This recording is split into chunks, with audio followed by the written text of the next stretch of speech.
Praise మన ప్రభువైన యేసుక్రీస్తు నామములో మీకు అందరికీ వందనాలు, శుభాలు.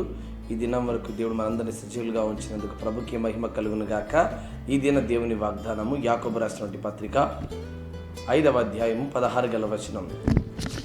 నీతిమంతుని విజ్ఞాపన మనఃపూర్వకమైనది, బహుబలము గలది. ప్రిదోన్ బిడ్లరా, నీతిమంతుడు చేసేటువంటి విజ్ఞాపన ప్రార్థన బహుబలము కలిగినటువంటిదిగా కనబడతా ఉంది కదా. ఈరోజు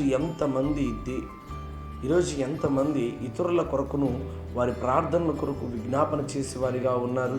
చూడండి, పరిశుద్ధ గ్రంథంలో మనం ఆలోచన చేస్తే యేసుక్రీస్తు ప్రభువారు మన కొరకు తండ్రి కుడి పార్శ్వమున కూర్చొని విజ్ఞాపన ప్రార్థన చేయువారిగా ఉంటున్నారు. మోషే గారిని చూడగలిగితే ఇజ్రాయెల్ ప్రజల కోసము ఆయన ప్రార్థన చేస్తున్నాడు. కావాలంటే ప్రభువా, జీవగ్రంథంలో నా పేరు తుడిపే ప్రభువా అని చెప్పి ఒక నీతిమంతుడుగా ప్రార్థన చేస్తున్నారు.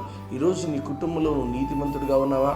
అయితే అందరి కొరకు మనస్ఫూర్తిగా నువ్వు ప్రార్థన చేయగలిగితే, విజ్ఞాపన ప్రార్థన చేయగలిగితే దేవుడు తప్పకుండా వారి దగ్గర ఉన్నటువంటి ప్రతి శ్రమల నుంచి తప్పిస్తాడు కదా. ఈరోజు నువ్వు విజ్ఞాపన ప్రార్థన చేయువాడిగా ఉండాలి. నువ్వు విజ్ఞాపన ప్రార్థన చేయగలిగితే ఎదుటి వారి సమస్యలు కూడా పారదోలే రీతిగా ఆశీర్వదించబడాలి. ప్రియమైన బిడ్డలారా, ఈ దినాన్ని నువ్వు చేసేటువంటి ప్రతి ప్రార్థన దేవుడు అవునని ఆమెనని నెరవేర్చడానికి సమర్థుడని విశ్వాసం ఉంచి ప్రియమైన బిడ్డ.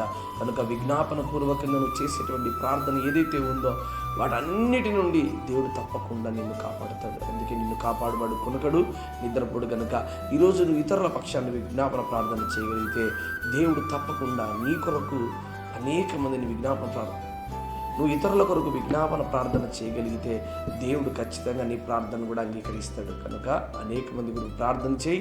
దేవుడు తప్పకుండా నీతిమంతుడైనటువంటి నిన్ను అనేక ఆపదలను తప్పించి రక్షించి కాపాడును. అలాంటి దీవెన ఆశీర్వాదం దేవుడి దినానికి దయచేయును గాక. ఆమేన్.